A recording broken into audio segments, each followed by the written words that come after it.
Good morning, students. Today we are going to read a new poem, and the name of the poem is Portrait of a Prince. This poem is written by Dennis Martindale, and Dennis Martindale is here describing the beauty of a tiger. So you can see the picture of a tiger here, and the whole poem is discussing about the beauty of a tiger. So when we are gonna discuss about this poem, you'll just see how beautifully he had explained everything. So let's start this poem.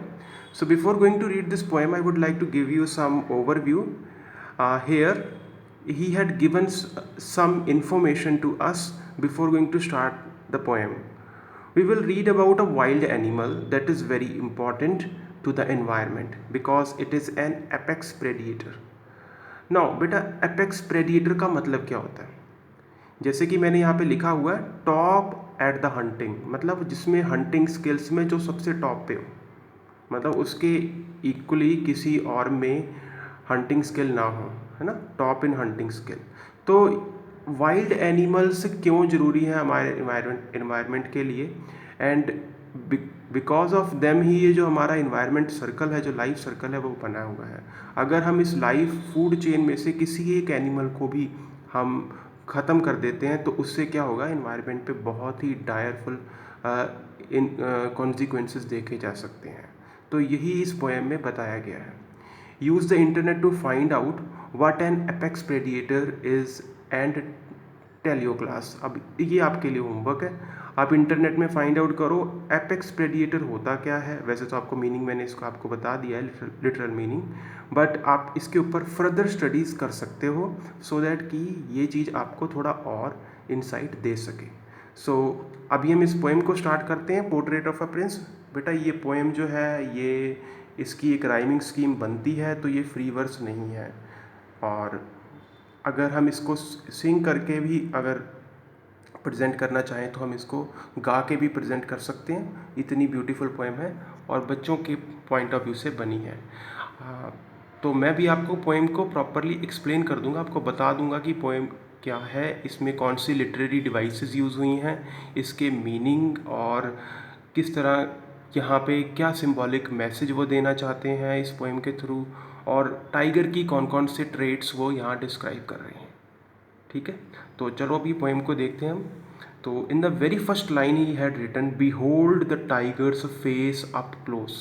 Behold का मतलब होता है देखना, तो behold the tiger's face up close, कि tiger के चेहरे को नज़दीक से देखो, with all its deep etched line, और देखो कि उसकी चेहरे पर, उसकी बॉडी पे डीप इच्ड लाइन्स हैं। ये डीप इच्ड लाइन कौन सी होती हैं? जैसे कि आपने देखा होगा कि टाइगर की काफ़ी विविड लाइंस होती हैं पूरी बॉडी में, जो कि ब्लैक कलर की लाइंस पड़ी होती है। ये यहाँ पे फोटो में आप देख सकते हो डीप इच्ड लाइन, तो ये इसके फेस में भी है, पूरी बॉडी में भी है। Like charcoal ridges by his nose, और उसके नोज में ऐसे लग रहा है जैसे चारकोल है, चारकोल रिजेस हैं। ये चारकोल आपको पता ही है, जो चारकोल यूज़ करते हैं हम, बनाते हैं लकड़ी के, उसको कहा गया है। तो charcoal ridges by his nose, उसकी नोज ऐसे लग रही है जैसे चारकोल हो। हाउ क्लियरली ईच डिफाइन, और ये दोनों वर्ड कितने क्लियरली एक दूसरे को डिफाइन करते हैं। तो देखिए बेटा, पहले ही स्ट्रेंजा में यहाँ पे थर्ड लाइन में उसने उसकी नोज़ को, टाइगर की नोज़ को कंपेयर किया है किसके साथ? चारकोल के साथ। तो यहाँ पे लिटरेरी डिवाइस यूज़ हो गई कौन सी? सिमिली। ठीक है, SIMILE। तो इसमें लाइक चारकोल में यहाँ पे सिमिली लिटरेरी डिवाइस यूज़ हो गई। आप ये चाहो तो लिख भी सकते हो। तो यहाँ पे पोएट ने सिमिली लिटरेरी डिवाइस यूज़ की है क्योंकि उसने इस टाइगर की नोज़ को कंपेयर किया है चारकोल के साथ। ठीक है, टाइगर की जो नोज़ है उसको किससे कंपेयर किया है? चारकोल के साथ। तो behold the tigers air erect, देखिए एयर्स इरेक्ट, यहाँ पे जो ई साउंड है वो 2 बार आ रही है। तो ये एक्चुअल में जब हम कॉन्सोनेंट साउंड्स को रिपीट करते हैं सेम कॉन्सोनेंट साउंड्स को, तो हम इसको कह देते हैं एलिट्रेशन। बट यहाँ पे कौन सी साउंड है? ई की साउंड है। ई कॉन्सोनेंट नहीं है, क्या है ये? वाउल है। क्योंकि वाउल साउंड यहाँ रिपीट हो रही है तो यहाँ पे लिटरेरी डिवाइस जो यूज़ हुई है वो है एसोनेंट्स। कौन सी है? एसोनेंट्स। ये लिटरेरी डिवाइसेस की लिस्ट मैं आपको बाद में सेंड कर दूंगा, जिसमें आप देख सकोगे कि इसमें कौन कौन सी लिटरेरी डिवाइस यूज़ हुई हैं। पहली लिटरेरी डिवाइस इसमें सिमली यूज़ हुई थी, जहाँ पे टाइगर को कंपेयर किया गया था चारकोल के साथ। टाइगर को नहीं, सच टाइगर की नोज़ को कंपेयर किया था। और वैसे ही यहाँ पे एयर्स इरेक्ट में हमने देखा कि दो वाउल साउंड जो है वो रिपीट की है, इसलिए यहाँ पे एसोनेंट्स का यूज़ हुआ है। So behold the tiger's ears erect, aware of all that breathes. Aware of all that breathes मतलब जो ब्रीथ्स टाइगर लेते हैं उनको देखो वो कितनी अवेयर करो, और उसकी और ध्यान से देखो, उसकी ब्रीथ को देखो वो कितने ध्यान से उन ब्रीथ्स को वो ले रहा है, और वो दूसरों के को भी उतने ही बड़े ही ध्यान से ऑब्जर्व करता है। With mental flitters that select. बेटा मेंटल फ्लिटर्स जो होता है इसको कहते हैं एबिलिटी टू हेयर, सुनने की एबिलिटी। मेंटल फ्लिटर्स ये आपकी बुक में भी आपको पीछे मिल जाएगा, इसका मीनिंग दिया होगा। मेंटल फ्लिटर का मतलब होता है किसी आपकी लिसन करने की ability. The rustling of the leaves. Rustling जो होता है वो पत्तों की, जैसे जब आपस में जब वो हवा के साथ हिलते हैं तो उसकी रस्टलिंग जो आवाज़ होती है उसको कहा गया है। तो कहने का मतलब कि जो टाइगर है ये इतना अलर्ट है, इतना अब्रप्ट है और इतना कनिंग है कि इसकी जो फैकल्टी टू हेयर है, जिन अपनी हियरिंग फैकल्टी से ये दूर तक आती हुई हर तरह की आवाज़ को सुन लेता है। और रस्टलिंग लीव्स चाहे वो जितनी मर्जी दूर से हो, ये इतना एक्टिव होता है, इसको पता चल जाता है कहाँ से आवाज़ आ रही है और वहाँ वो अपने प्रे को दबोच लेता है। Behold the tiger's eye that stare. कहते टाइगर की उस आँखों को देखो जो कि तुम्हें स्टेयर कर रही हैं। तो वो क्या कह रहा है? Behold the tiger's eye that stare as if right through your soul. ऐसे नहीं लग रहा जैसे वो तुम्हारी आत्मा को छू कर निकल रही हैं। मतलब इतना आपको डरा देती हैं उसकी आँखें कि थोड़ी देर के लिए हम अपनी सेंसेस में नहीं होते। We just feel like that कि हम एकदम से हिप्नोटाइज्ड हो जाते हैं। तो यहाँ पे वो इस चीज़ को थोड़ा सिंबॉलिक वे से बता रहा है। To challenge you be wise beware. और तुम्हें वो चैलेंज कर रहा है। क्या चैलेंज कर रहा है? कि बी वाइज, समझदार बनो। बी वेयर, बच के रहो। Take care who is in control. और ध्यान रखो हु इज़ इन कंट्रोल। और कौन, इस बात का ध्यान रखो कंट्रोल में कौन है। क्या टाइगर कंट्रोल में है या आप टाइगर के कंट्रोल में हो? देखो बेटा ये कहा जाता है कि टाइगर्स में हिप्नोटाइज करने की एबिलिटी होती है। वो अपने प्रे को हिप्नोटाइज कर लेते हैं। अगर उनका प्रे उनकी आंखों में देखता है तो वो मतलब इतना ज़्यादा वो उसको टेरिफाई कर देगा कि वो वहाँ से मूव नहीं कर पाएगा। ये टाइगर्स की बहुत ही कह लो कि एक स्पेशल एबिलिटी होती है। तो वही वो कह रहा है कि देखो थोड़ा समझदार बनो कि कौन कंट्रोल कर रहा है, तुम कंट्रोल कर रहे हो या वो कंट्रोल कर रहा है। Behold the tiger's nose below.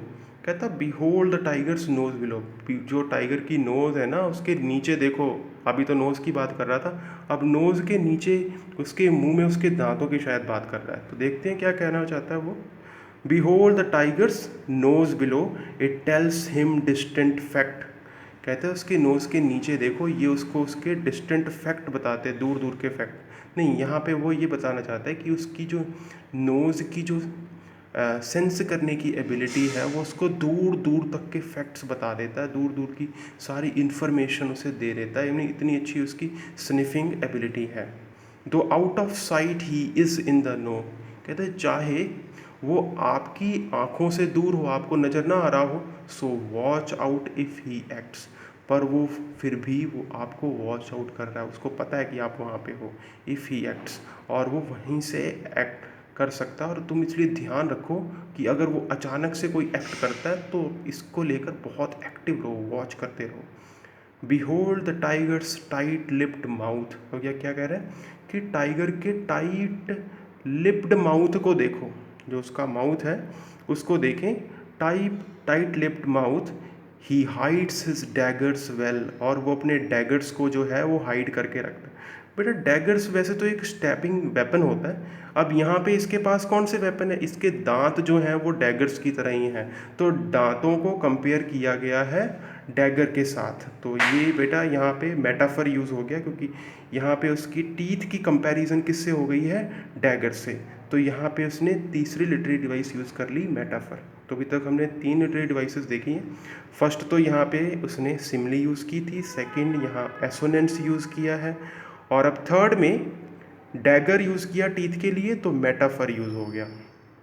ठीक है। सो ही हाइड्स हिज डैगर्स वेल, अपने दांतों को छुपा के रखता है। His top set north, his dropped set south. Top मतलब जो फेस है नॉर्थ साइड है, ड्रॉप मतलब जो टेल वाला पोर्शन है वो साउथ साइड है। तो वो कह रहा है भाई उसका जो टॉप सेट नॉर्थ डायरेक्शन की ओर है, और उसकी जो टेल वाला पोर्शन है वो साउथ वाली साइड पे है। What tales those teeth could tell, अब ये टेल पूंछ वाली टेल नहीं है, ये टेल है कहानियाँ। ठीक है, कौन सी कहानियाँ दोज टीथ कुड टेल, कि आपको कौन सी कहानियाँ उसके टीथ बताती हैं। What tales those teeth could tell, मतलब वो टीथ आपको अपने आप में ही सारी कहानी बता देंगी। देखिए यहाँ पे क्वेश्चन है, लग तो ऐसे रहा जैसे वो क्वेश्चन पूछ रहा है, बट यहाँ पे उसने फुल स्टॉप लगाया है। सो एक्चुअल में वो क्वेश्चन नहीं पूछ रहा, वो ये कह रहा है कि आप जब उसके दांतों की ओर देखोगे तो वो अपने आप में बहुत सारी कहानियाँ आपको बता देगी। मतलब काफ़ी सारी चीज़ें उसके बारे में आपको पता चल जाएंगी जब आप उनके दांतों को देखोगे, और किस तरह से वो अपने शिकार को करता है, वो सारी चीज़ें आपको अपने आप ही पता चल जाएंगी। अब इसके आगे देखते हैं। Behold the tigers neck so still, कहता है भाई टाइगर की जो नेक है इसको बिल्कुल स्टिल करके रखो। बिहोल्ड, ध्यान से देखो उसकी नेक देखो जो कि बिल्कुल स्टिल है। तो वो ये कहना चाहता है कि देखो बिहोल्ड द टाइगर्स नेक, कि टाइगर की नेक की ओर देखो जो कि बिल्कुल स्टिल है, बिल्कुल मोशनलेस है। And poised with Regal grace, और इस वक्त उसकी अगर हम उसकी नेक को देखें वो काफ़ी पॉइज्ड और रीगल ग्रेस से मतलब कि उसमें काफ़ी ज़्यादा मैग्निफिशेंट ग्रेसेस हैं। पॉइस का मतलब बहुत ग्रेसफुल है, और मतलब देखने में ऐसे लग रहा है जैसे कोई बहुत ही राजसी ठाठ के साथ कोई चल रहा हो। ज़्यादातर हमने देखा है कि पुराने टाइम में राजे महाराजे जो होते थे वो टाइगर की स्किन को अपने पैलेस में रखते थे। वो यही रीज़न था, वो एक्चुअल में इसकी जो अपीयरेंस है वो किसी राजे महाराजे से कम नहीं है, और इसको किसी राज की ज़रूरत नहीं है, तो जंगल का राजा ही है पूरा। तो इसलिए इसकी जो अपीयरेंस है वो बहुत मैग्निफिशेंट है। पोर्ट्रेइंग हेयर द प्रिंस वो विल, और यहाँ पे ये क्या पोर्ट्रे कर रहा है, portraying here the prince will. Prince क्या है यहाँ पे, प्रिंस जैसे कि एक राजे का जो बेटा होता है उसकी विल को प्रेजेंट कर रहा है, ये पोर्ट्रे कर रहा है। पोर्ट्रे का मतलब होता है किसी पिक्चर को प्रेजेंट करना। अब यहाँ पे पोर्ट्रे जो है वो काफ़ी सटल मीनिंग लिया गया, काफ़ी सूक्ष्म मीनिंग इसका लिया है। यहाँ पे टाइगर की पोर्ट्रेट हो रही है और उसको एज अ प्रिंस दिखाया है, जंगल का के प्रिंस की तरह। जैसे प्रिंस को कोई रोकने टोकने वाला नहीं होता, वैसे ही इसको भी कोई रोक नहीं सकता। तो इस तरह से इसको पोर्ट्रे किया गया एक प्रिंस की तरह। डिस्पाइट द ह्यूमन रेस, मतलब चाहे ह्यूमन रेस भी हैं, ह्यूमंस चाहे अपने आप को सबसे ज़्यादा मतलब टॉप ऑफ द क्रिएशन समझते हैं, बट ये टाइगर जो है वो अपने आप में ही एक टॉप है जो कि किसी की परवाह नहीं करता। तो ये अपने आप को टॉप ऑफ द क्रिएशन समझता है जैसे हम अपने आप को समझते हैं, बट और ये हमारी भी परवाह नहीं करता। Behold the tigers sovereign style, sovereign होता है अथॉरिटी। जैसे कि कोई किसी कंट्री के पास सोवरिन राइट्स होते हैं तभी वो कंट्री बन पाती है, अदरवाइज़ वो कंट्री नहीं। जैसे इंडिया बिफोर इंडिपेंडेंस हमारे पास ये सोवरिन राइट नहीं था, तो हमने आफ्टर इंडिपेंडेंस ये एक्वायर किया था। इसको कहते हैं अथॉरिटी। कि टाइगर की अथॉरिटेटिव स्टाइल को देखो, वो देखने में किसी गुलाम की तरह नहीं लगता, रादर एक अथॉरिटेटिव स्टाइल की तरह है। His sense of who he is, और उसकी सेंसेस जो हैं वो सब बता देती हैं कि वो है क्या, उसका चलने का तरीका, वॉकने का वे, एवरीथिंग इज टेलिंग कि वो एक्चुअल में है क्या। हिज विक्ट्स वे, हिज कवरिंग ग्यूल, अब उसके जो विक्ड वेज हैं, विक्ड मीन्स क्या होता है, बहुत ज़्यादा आप समझ लो ट्रेचरस, जिसको जो एकदम से धोखा दे दे आपको, है ना, काफ़ी ज़्यादा ट्रिकी। अब टाइगर के बारे में बताया जाता है कि एकदम से अब्रप्टली अपने प्रे को टारगेट करता है। तो इसके जो वेज हैं वो बहुत विकेड हैं, बहुत विक्ड वेज हैं। हिज कवरिंग ग्यूल, ग्यूल का मतलब होता है वेरी कनिंग, बहुत ज़्यादा कनिंग होना, बहुत इंटेलिजेंट होना। ठीक, अब इसकी इंटेलिजेंस ये नहीं वही मैथ्स के सम नहीं इसने सॉल्व करनी है ना, ये इसकी इंटेलिजेंस यहाँ पे इसको अपने प्रे को टारगेट करने की इंटेलिजेंस और किस तरह से अपने एनवायरनमेंट को ये जानता है, उस इंटेलिजेंस को के लिए यहाँ पे प्रेजेंट किया गया है। हिज फाइनल पार्टिंग किस, और उसकी जो फाइनल पार्टिंग किस है वो आपको सब कुछ बयान कर देगी। मतलब फाइनल पार्टिंग किस का मतलब है when you are just parting from there. यहाँ पे टाइगर को एग्जैक्टली एक ट्रिब्यूट के तौर पे प्रेजेंट किया, उसने ये लाइन दी है कि किस तरह से एक टाइगर जो है वो जब आप उससे पार्ट करने लगोगे फाइनली, तो आप उसकी इतनी सारी क्वालिटीज़ को देखकर यू जस्ट वांट कि टाइगर को आप किस करना चाहोगे, पार्टिंग किस, जैसे फ्लाइंग किस, उस तरह से। Behold the tiger's treachery, tiger की ट्रेचरी को ध्यान से देखो। ट्रेचरी का मतलब होता है वही बहुत ज़्यादा विकेड होना, बहुत ज़्यादा खूंखार, कॉलस। तो behold the tiger's treachery, flee from his handsome grin, flee का मतलब होता है एस्केप कर लेना, भाग जाना। कहते हैं उसकी हैंडसम ग्रिन से फ्ली कर लो, भाग जाओ। For in a race I think you will see that tiger always win, क्योंकि मुझे भी पता है और आप भी ये जानते हो कि टाइगर हमेशा जीतते हैं। तो बेटर है कि जब टाइगर हंसने लग जाए, अपनी हैंडसम ग्रिन, ग्रिन का मतलब होता है स्माइल, दिखाए, तो समझ लो कि वो अब आपकी लाइफ जो है वो खतरे में पड़ने वाली है। तो उस सिचुएशन में आपको क्या करना चाहिए, फ्ली कर जाना चाहिए। फ्ली का क्या मतलब होता है, एस्केप कर लेना। बेटा यहाँ पे एक वर्ड था, though out of sight he is in the know, so watch out if he acts. He is in the know, in the know ये एक फ्रेज़ है। इसका मतलब होता है कि जिसको अपने आने, जब किसी को अपने आसपास की सारी सराउंडिंग्स का पता हो तो वहाँ पे ये वर्ड यूज़ करते हैं। तो आई होप आपको ये पोएम समझ आ गई होगी, पोर्ट्रेट ऑफ अ प्रिंस। और यहाँ पे बेसिकली टाइगर के बारे में डिस्क्राइब किया गया, उसकी पोर्ट्रेट बनाई है एक।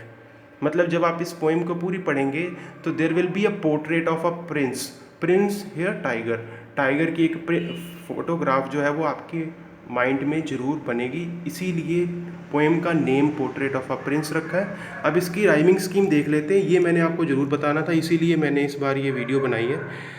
देखिए, behold the tiger face up close, close में ई साउंड है ना, देन लाइन्स सेकंड में with all its deep etched lines, इसमें एस आ गया है ना। हमने साउंड देखना, सिर्फ वर्ड को नहीं पकड़ना। क्लोज में सा, हिंदी की साउंड देखो, ज की साउंड बन रही है, इसी तरह नोज में भी ज की साउंड बन रही है, फिर लाइन्स में की साउंड बन रही है, डिफाइन में की साउंड बन रही है। तो ये हमने इस तरह से इसकी राइमिंग स्कीम बनानी होती। तो पहले के लिए हमने ए रख दिया, दूसरी वाली साउंड के लिए हमने बी रख लिया, तीसरे के लिए फिर ए रखा और फोर्थ के लिए हमने बी रख लिया। इसी तरह से हम सेकंड स्टेंजा में आते हैं। यहाँ पे इरेक्ट ट, यहाँ पे कौन सी साउंड है, टा की साउंड बन रही है, तो ये ए है। ऑल दैट ब्रीथ्स, सा की साउंड है, ये बी है। दैट सेलेक्ट, अब देखिए सेलेक्ट और इरेक्ट मिलते जुलते हैं आपस में, है ना। सेलेक्ट और इरेक्ट जो हैं वो दोनों सेम है, तो यहाँ पे ए हो गया। लीव्स, ब्रीथ्स, लीव्स, यहाँ बी हो गया। इसी तरह से नेक्स्ट स्टैंजा में, behold the tiger's eye that stare, stare, A की साउंड बन गई। सोल, एल की साउंड है, बी बन गया। फिर बीवेयर, बीवेयर और स्टेयर, ए हो गया, कंट्रोल बी हो गया। इसी तरह से आगे भी आप अपनी इसकी राइमिंग स्कीम खुद से चेक कर सकते हो, बहुत इजी है चेक करना। सिर्फ और सिर्फ पोएम को पढ़ना होता है और लास्ट जो फर्स्ट लाइन का जो लास्ट वर्ड होता है और सेकंड लाइन का जो लास्ट वर्ड है, दोनों वर्ड्स में देखो उसकी साउंड्स कैसी हैं, और ये हर स्टेंजा में, हर पर्टिकुलर लाइन में अलग राइमिंग स्कीम बन जाती है। कई पोएम की सेम रहती है और इस पोएम की सेम ही है। इसकी राइम स्कीम है ए बी, हर जगह आप चेक करोगे तो ए बी होगी। जैसे behold the tigers tight lipped mouth, mouth में थ, देन डैगर्स वेल, देन उसके बाद में साउथ, साउथ और माउथ में था साउंड जो है वो सेम है, तो ए हो गया। वेल और टेल में एल साउंड है, बी हो गया, तो ए बी। इसी तरह से आगे भी इसकी देखिए, still, grace, will, race. Still और विल, ग्रेस और रेस। तो ये स्टिल के लिए ए हो गया, ग्रेस के लिए बी, विल के लिए ए और रेस के लिए बी। इसी तरह से आप आगे भी राइमिंग स्कीम बना सकते हो। So student, this is your poem. I hope you understood it. Thank you very much.